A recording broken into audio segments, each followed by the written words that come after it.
시작되는 연령 항산화와 관련돼서 우리 몸 30 중반. 30 중반. 자, 또 어떤 분요? 자, 채팅창에다 해주셔도 되고 말씀을 해주셔도 돼요.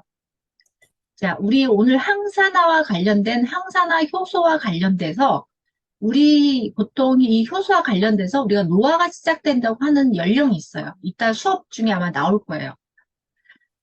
30세. 자, 또 없으신가요? 네. 자, 제가 수업 뒤에서 알려드리겠습니다. 자, 이런 경우 있죠. 여러분들 혹시 동창회 모임, 우리가 이제 대학 졸업하고 한 10년, 20년 지나서 막 대학 그 동창들을 다시 만났어요.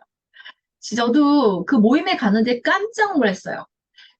제가 20대 때 어떤 학생 친구가 있었는데 너무 얼굴이 동안이었어요. 걔는 진짜 대학 다닐 때 중학생으로 봐도 될 정도로 사람 얼굴이 너무너무 동안인 친구였거든요.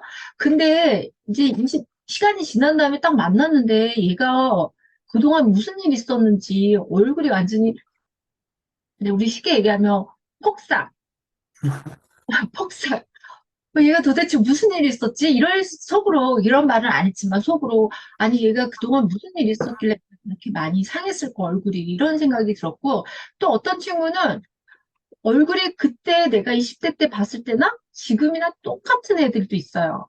여러분들 아마 남성분들도 아마 동창 모임이나 뭐 어떤 모임, 오랜 친구를 한 10년 만에 만났다든지 그러면 얼굴 변화를 확 느끼실 거예요. 여러분들이 매일 자기 거울을 볼 때는 잘 못 느끼지만 저도 제 최근에 제 사진을 정리하다가 제 옛날에 옛날도 아니죠. 불과 제가 창업하기 전에 그 야, 짧은 영상이 있었는데, 사진이 있었는데, 이렇게 제가 이제 유튜브 사진을 이렇게 뭐 찍은 사진이었던 것 같아요. 딱 봤는데, 아니, 이렇게 젊을 수가. 아니, 이렇게 제가 창업하기 전까지 이렇게 젊었는데 내가 그동안 무슨 일 있었지? 이런 생각이 딱 드는 거예요.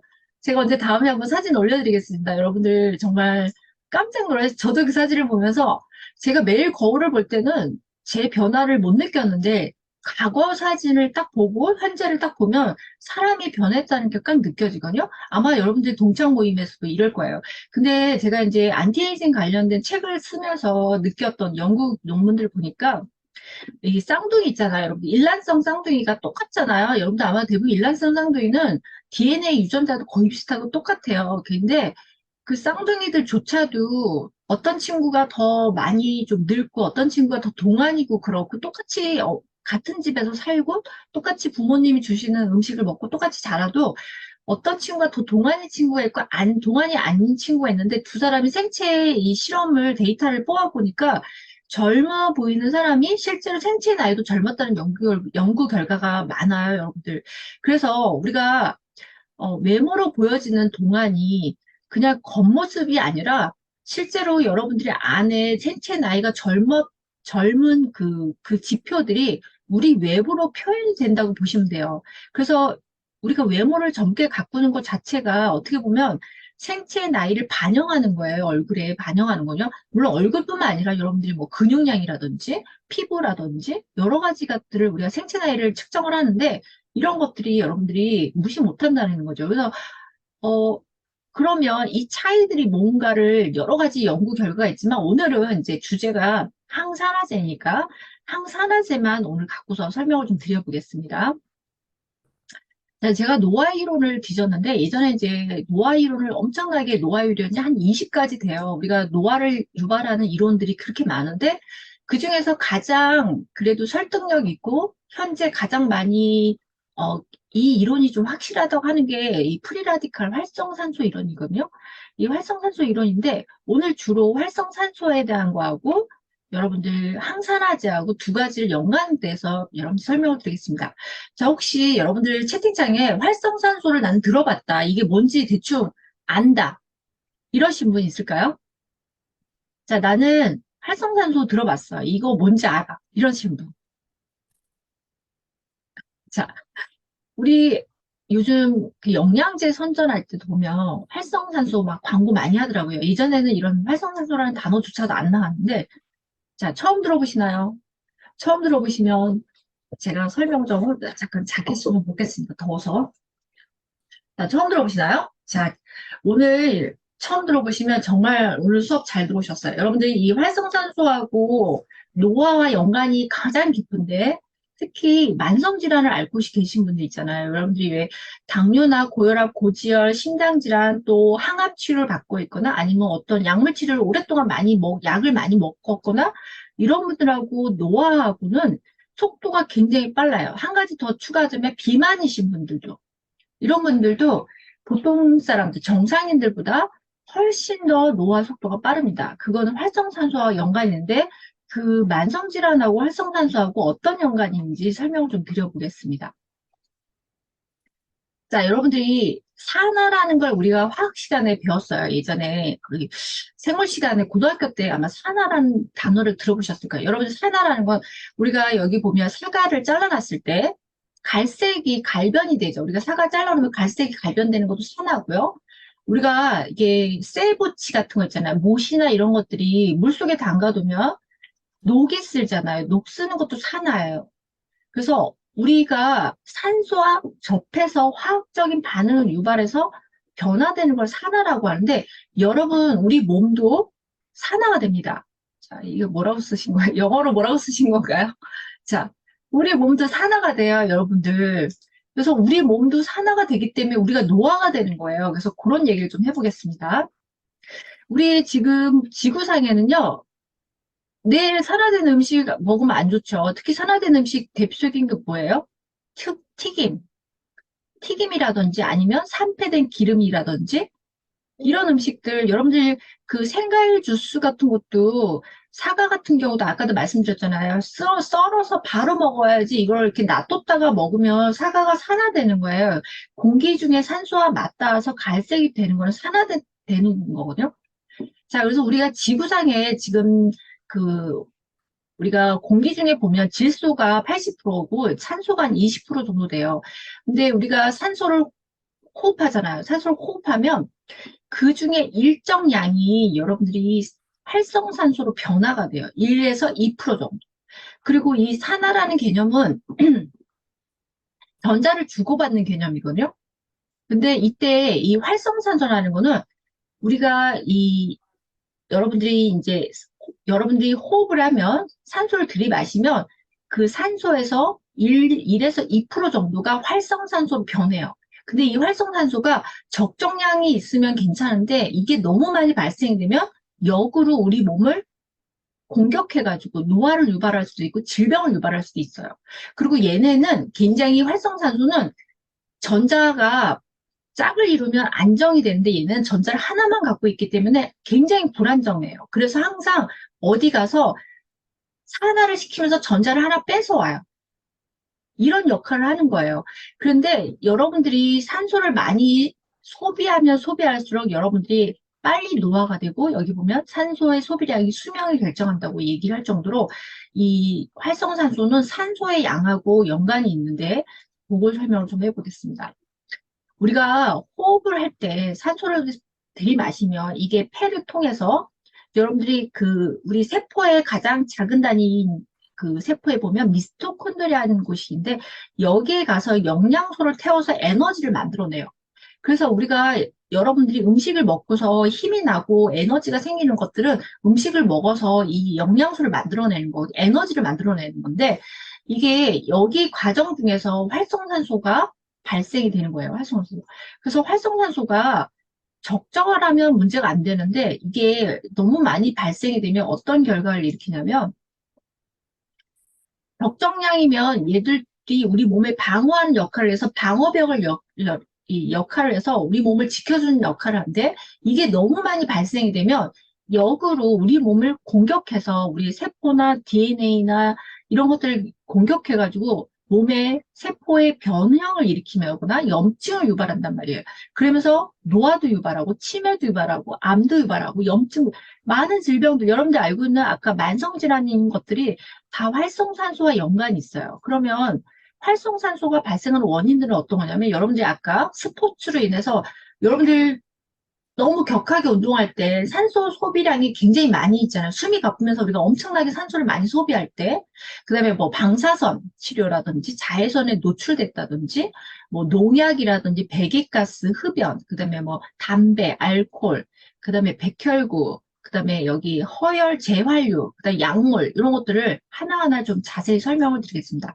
그중에서도 스트레스가 엄청 안 좋은데요. 이제 스트레스에 대해서도 설명을 하나하나 좀 설명을 드리겠습니다.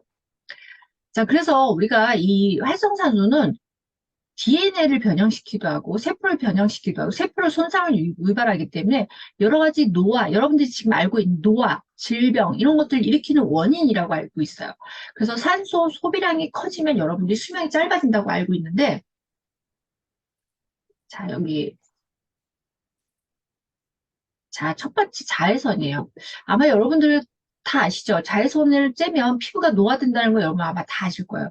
우리가 자외선이 피부에 닿으면 여러 가지 활성산소들이 발생하면서 피부의 노화를 촉진하는 주범이죠. 그래서 여성들이 뭐 버섯이, 검버섯이 생기거나 기미, 주름, 주근깨 이런 것들이 생기고 또 한 가지는 여러분들 야외 운동할 때 선글라스를 끼라고 하는 이유가 여러분들이 멋을 내라고 끼라는 게 아니라 눈을 보호하는 이유예요. 여러분들이 햇빛을 많이 자외선을 보면 이 백내장이라고 하고 우리 각막 안에 찌꺼기처럼 뽀얗게 뭔가 끼면서 앞이 잘 안 보이는 경우 그래서 우리가 노안이 온다고 그러거나 백내장 수술을 하잖아요. 그래서 우리가 눈을 보호하기 위해서 선글라스를 끼라고 하는 거거든요.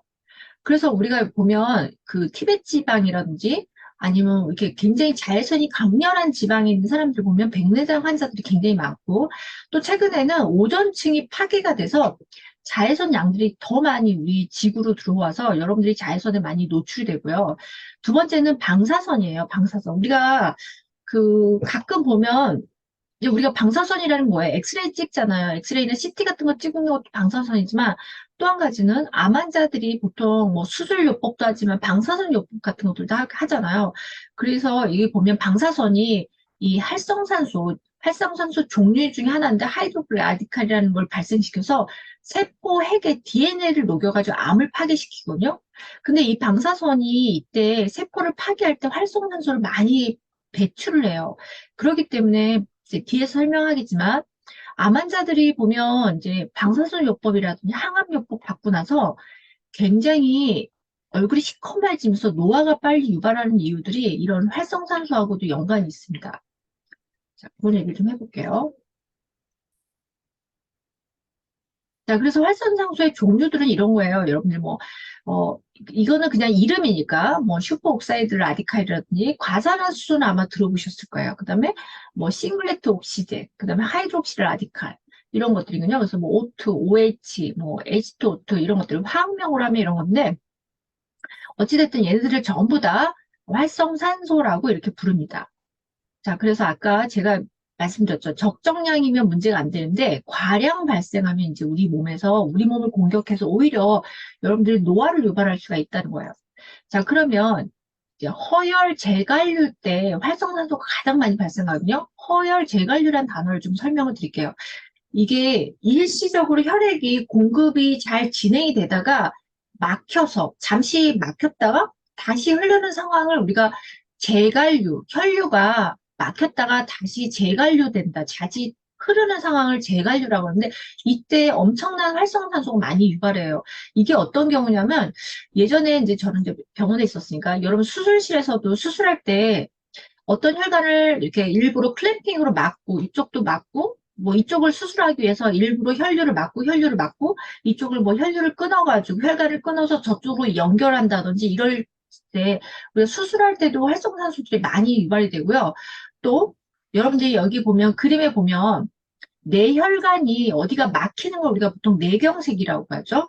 막혔는데 여기가 터지면 뇌출혈이라고 하는데 이 뇌경색인 경우 혈류가 어디가 일부러 막혀가지고 일부 흐르지 않는 경우 이런 뇌경색이라든지 또 한 가지는 심장마비도 마찬가지고요. 뇌졸중, 뇌경색, 그다음에 고혈압 환자들 보면 고혈압은 혈압이 이 혈관이 이렇게 막이 이제 이렇게 튜브가 있을 때 우리 혈관이죠. 혈관 튜브가 있는데 압이 높아지면서 이게 혈관이 수축하면서 압이 좁아지는 거예요. 이게 관이 좁아지면서 압이 높아지는군요. 그리고 관이 좁아지면 여러분들 큰 혈관은 상관이 없지만 조그만 모세혈관 같은 거 작은 혈관들은요 일시적으로 막혀가지고 혈류가 잘 통하지 않아요. 이럴 때도 이 활성산소들이 굉장히 많이 분비가 되고요.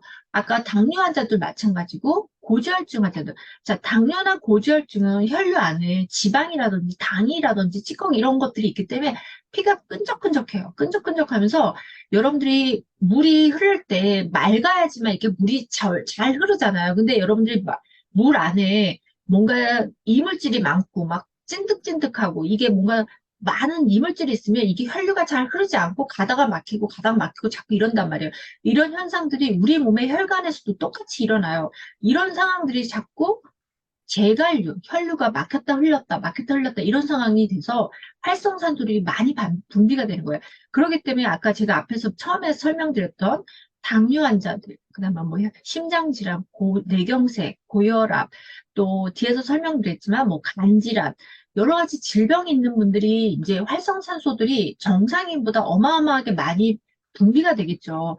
그렇기 때문에 노화가 굉장히 빨라지는 거예요. 우리가 건강한 사람보다 더 빨라지는 거예요. 그렇지 않아도 몸이 안 좋아서 약도 먹고 있는데 자꾸 이런 몸에 이런 생체 반응이 이렇게 나타나기 때문에 노화가 굉장히 빨리 진행이 되는 거예요. 그리고 이런 것들 때문에 거기에서 활성산소가 많이 생성이 돼서 또다시 여러분들의 혈관도 공격하고 세포도 공격하고 이런 공격들이 점점 많아지면 나중에 염증이 생기고요. 또 염증이 세포가 돌연변이가 돼서 암이 되는 거군요. 여러분들이 암세포가 바깥에서 뚝 들어온 게 아니라 여러분들의 정상세포들이 공격을 받아서 염증이 생기고 돌연변이를 일으키고 나중에 암세포로 변하는 거예요. 그러니까 이렇게 암 환자가 된다든지 이런 이 변화들이 우리 몸에서 자꾸 일어나겠죠. 그래서 염증이라는 건 굉장히 안 좋아요. 그래서 우리가 네, 제가 맨날 혈관 디톡스 하셔야 된다고 얘기 드리는 게 혈관이 깨끗하지 않으면 질병의 원인이 되거든요. 그래서 이 자연의학 파트에서는 이 혈액 오염이 모든 병의 질병을 일으키는 원인이라고 보는데 일단 혈액에 오염이 됐다는 거는 염증이 유발되는 거예요. 여러분들이 맑은 물에서는 세균 번식도 잘 안 돼요. 근데 만약에 물 안에 여러분 혈액 안에 뭐 피도 그 당성분도 많고 뭔가 찌꺼기도 많고, 뭔가 찌꺼기가 많고 깨끗하지 않아. 그러면 뭔가 미생물이나 뭐 세균 같은 것도 번식도 더 잘할 수 있고, 염증도 자꾸 유발이 된단 말이에요. 그리고 우리 혈관벽도 자꾸 상처를 내서 염증을 유발시킨단 말이에요. 그럼 염증이 생기면 여러분들 왜 우리가 상처가 나면 닦지 않잖아요. 닦지 않는 것처럼 혈관벽이 점점점 두꺼워지고 비유화돼요. 그러면서 어느 순간 혈관막이 좁아지는 거예요. 좁아지는 그런 부분들이 자꾸 생긴단 말이에요. 그래서 여러 가지 질병을 일으키는 원인들이 되는 게 바로 염증입니다. 그래서 염증은 굉장히 안 좋은 증상이죠. 질병은 아니지만 증상이긴 하지만 모든 질병을 일으키는 원인이 바로 염증입니다. 염증이 굉장히 무서운 거죠. 그래서 우리 몸에는 특히 피가 깨끗하지 않은 분들, 만성 질환을 갖고 있는 분들은 눈에 보이지 않지만 만성 염증이 계속 진행이 되고 있다고 보시면 되겠죠. 자, 그 다음에 요것 좀 설명을 드릴게요. 아이고, 잠깐만, 이게 막 순서가 막, 네, 염증. 네, 자, 그 다음에, 이제 간질환이 있는 분들. 자, 우리가 바이러스 감염과 활성산소와 또 연관인데, 자, 우리 몸에는 조직마다 이 대식세포들이 있어요. 대식세포는 뭐냐면, 뭐, 외부에서 세균이 들어왔다든지 바이러스가 들어왔다든지 뭔가 찌꺼기가 들어왔다든지 이물질이 들어오면 얘네들 잡아먹는 것들을 대식세포라고 해요. 근데 이 대식세포는 조직마다 부르는 이름이 달라요. 근데 간에 있는 세포를 쿠퍼셀이라고 하거든요. 이 쿠퍼셀은 외부에서 뭔가 들어온 이물질을 잡아먹는 대식세포예요. 근데 얘네들이 여러 가지 일을 하면서 막 바이러스나 세균이나 이런 것들을 처리하면서 활성산소를 많이 방출하겠죠. 그 몸에 지금 염증이 있기 때문에 이제 뭐 간염 환자들, 뭐 간경변 환자들, 이런 환자들은 몸에 염증이 있기 때문에 이런 것들을 제거하면서 쿠퍼셀이 더 많은 활성산소를 많이 배출한단 말이에요. 그렇지 않아도 이미 염증이 있어서 빨리빨리 회복이 돼야 되는데 몸에 이런 것들을 처리하느냐고 얘네들이 자꾸 활성산소를 더 많이 배출하고 그리고 여러분들이 이제 간에 문제가 생기면 혈류장애가 온다든지 또 여러 2차적으로 활성산소나 과산화 지질 같은 것들이 자꾸 몸에 쌓이는 거예요. 간에 쌓이면서 바깥으로 배출이 안 돼요. 근데 우리가 간이 굉장히 중요한 오늘 항산화와 연관이 있는 가장 중요한 장기는 사실 간이거든요. 여러분들이 아마 간에서 해독한다는 얘기는 다 들어보셨을 거예요. 우리가 간이 해독한다는 기관이라는 걸 다 들어보셨는데 간이 해독 기관은 엄청난 화학 공장이거든요. 화학 공장이라서 거기서 모든 호르몬이나 여러 가지 좋은 물질도 만들어내지만 독소도 제거해주는 역할을 하는 게 간이에요. 근데 간에는 이 활성산소라는 효소들이 있어요. 또 뭐냐면 글루타치온이라든지 여러분들 아마 들어보셨을 거예요. 글루타치온 이런 효소들이 항산화 효소거든요. 그러니까 활성산소를 제거하는 효소예요. 이게 간에서 생성이 되는 거예요. 그래서 간 기능이 좋아야지만 여러분들이 노화도 예방할 수 있고 몸이 건강하고 젊을 수 있어요. 그래서 담배 피시거나 술 드시는 분, 특히 술하고 우리 간 기능하고는 엄청 밀접한 관계가 있잖아요. 여러분 술 먹으면 그 알코올 때문에 여러분들이 간이 손상된다는 거 다 알고 계시잖아요. 그래서 술 드시는 분들이 결코 안티에이징을 실현하기가 쉽지 않아요. 간이요, 간. 네, 오늘 항산화와 연관된 건 간이 중요해요, 간. 왜냐하면 간에서 활성 효소들을 만드는 거예요, 효소. 활성산소를 제거하는 항산화 효소들을 만드는 게 바로 간이란 말이에요. 그래서 간이 일을 너무 많이 하다 보니까 이 활성산소나 가산화 지질이 모이는 장소고요. 이거를 제거하려고 일을 많이 하다 보니까 활성산소가 오히려 또 많이 배출이 되는 거예요. 그래서 우리가 여러분들이 이제 효소 같은 경우는 우리가 태어날 때부터 일정량을 처음에 많은 양을 갖고 태어나지만 점점점 나이를 먹을수록 여러분들이 갖고 있는 효소도 줄어들어요. 왜냐하면 계속 일을 하기 때문에 효소들이 계속 일을 하기 때문에 일이 줄어들거든요. 그런데 이 활성산소와 연관돼서 그래서 간염이나 간경화가 되게 깊은 영향이 있고 그래서 여러분들이 오늘 이제 뒤에서 설명하겠지만 항산화제를 드셔야 되는 분들 오늘 만성질환 설명했던 분들은 다 항산화제를 꼭 드셔야 돼요. 특히 아까 얘기했듯이 만성간염, 간경화 앞에서 뭐 뇌경색, 고혈압, 당뇨 이런 분들은 항산화제를 꼭 드셔야 되겠죠. 그래서 뒤에서 용량이나 이런 것들 다시 좀 설명을 드리겠습니다. 그래서 이거와 연관이 있고요. 그 다음에 이제 또 한 가지 연관이 있는 데가 항암제. 그 항암제라는 거는 잠깐만요. 자, 항암제는 우리가 항암제라는 거는 암세포를 죽이기 위해서 이 DNA, 벽의 DNA를 공격해서 암세포를 죽이는 건데 이 항암제라는 게 암세포만 죽이는 게 아니라 우리가 정상세포도 같이 손상을 시키면서 그 과정 중에 굉장히 많은 활성산소를 배출하는 거예요. 그러다 보니까 그 활성산소가 또다시 우리 몸의 조직을 공격하는 이게 어떻게 보면 굉장히 이게 계속 돌고 도는 옳다고 우리가 항암제를 안 쓸 수는 없죠. 암 환자들 같은 경우 쓰는데 쓰고 나서 또 몸이 손상이 많이 되는 거예요. 그래서 암 환자분들 항암제나 방사선요법 특히 이제 방사선요법보다도 항암요법을 받고 나신 분들 보면 얼굴이 굉장히 새카만 경우 많이 봤거든요. 저는 그게 활성산소와 연관이 있어요. 여러분들 몸에 활성산소들이 굉장히 많이 쌓이면서 얼굴이 새카맣게 변하는 경우 많거든요. 그래서 저는 이제 보통 암 환자들이 이런 항암 치료 받고 나면 이 항산화제를 조금 꼭 드시라고 얘기를 좀 권하고 있어요. 그래서 이런 것들 좀 드셔야 되는 게 항암제하고 연관이 있고요. 그 다음에 제가 아까 설명하려고 했던 게, 자, 그 다음에 우리 고지혈증 있는 분들 보통 스타틴 계열의 약품을 먹잖아요. 이 콜레스테롤을 억제하기 위해서 우리가 보통 먹는데 이 스타틴 계열 약이 부작용이 이제 간 독성도 있고 근육 손상인데 그보다 더 중요한 게 뭐냐면 우리 몸에서 이제 이 아세틸코에이라는 이 그 효소 이 만드는 과정 중에서 콜레스테롤 만드는데 여기에 이 콜레스테롤 만드는 과정을 차단하는 게 바로 스타틴 계열의 의약품이에요. 그래서 우리가 그 콜레스테롤 수치를 떨어뜨리기 위해서 합성을 억제하는 거든요. 근데 아까 이제 뒤에서 말씀드리겠지만 우리 코엔자임 큐틴 같은 경우 항산화제 같은 경우도 우리 몸에서 똑같은 경로를 통해서 우리가 생성이 되는데 이때 이게 스타틴 약물이 이 콜레스테롤도 억제할 뿐만 아니라 코엔자임 이런 코큐텐 같은 것들도 합성하는 걸 억제하는데 한 50% 정도, 50에서 54% 정도 억제를 한다고 합니다. 그러니까 만드는 양을 억제하는 건 못 만들게 하는 거죠. 그렇기 때문에 노화가 더 유발이 되겠죠. 그래서 여기 보면 한 연구 결과에 보면 그 스타틴 계열의 약품인 것 같아요. 아토로바스타틴을 30mg 복용했더니 코큐텐 함량이 50% 정도 낮아졌다고 합니다. 30일 정도 먹었더니. 그래서 이런 경우, 이런 약물도 그렇고, 약물 자체도 어쨌든 치료를 위해서 먹긴 먹어야 되지만, 약물 자체가 우리의 그 코큐텐, 이 항산화제를 생성하는 것들을 막는다든지, 방해한다든지, 이런 것들 때문에